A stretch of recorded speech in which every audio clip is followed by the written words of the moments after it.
So in this paper, I'm going to talk about forced migration, and I'm going to focus on border control and its existence before the European Union. The required theme for this presentation was an episode of forced migration that affected Portugal after World War II, and I believe that episode was population's need to leave the country due to the colonial war and poverty. So, as you surely know, many decades ago, leaving the country and migrating was not as easy as it is nowadays. And in Portugal's case, especially during its dictatorship period and before joining the European Union. These are images of Portuguese presence in its colonies, well, ex-colonies. About the war, men who were in age and apt to serve the country militarily were obligated to do it. And I can guess that none of them wanted to go to war, so many tried to escape and were caught at the borders. The majority of them didn't have the required documents to do so, because they needed the state's permission and they didn't have it, therefore getting arrested after being checked in the customs. In a first period, right after World War II, this migration was mainly economy related, and during the 60s and the 70s, this migration was war related.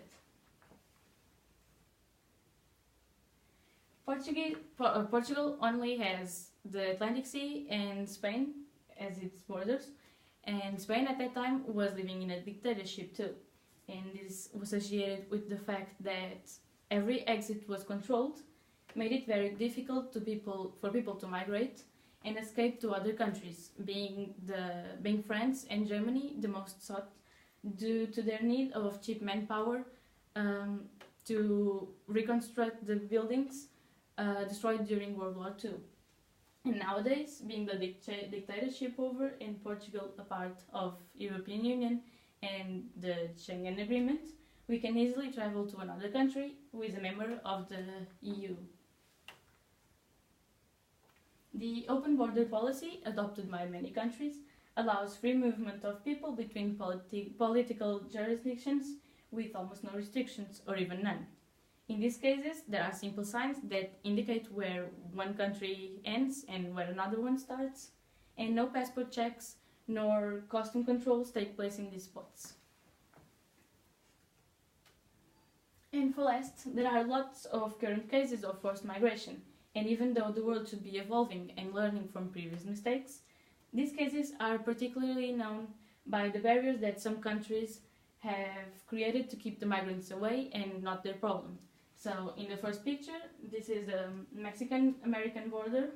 In the second one, it's the case where migrants from Honduras flee their country and go through Guatemala and Mexico, hoping to reach the USA, and are trapped at the Guatemala and Mexico border.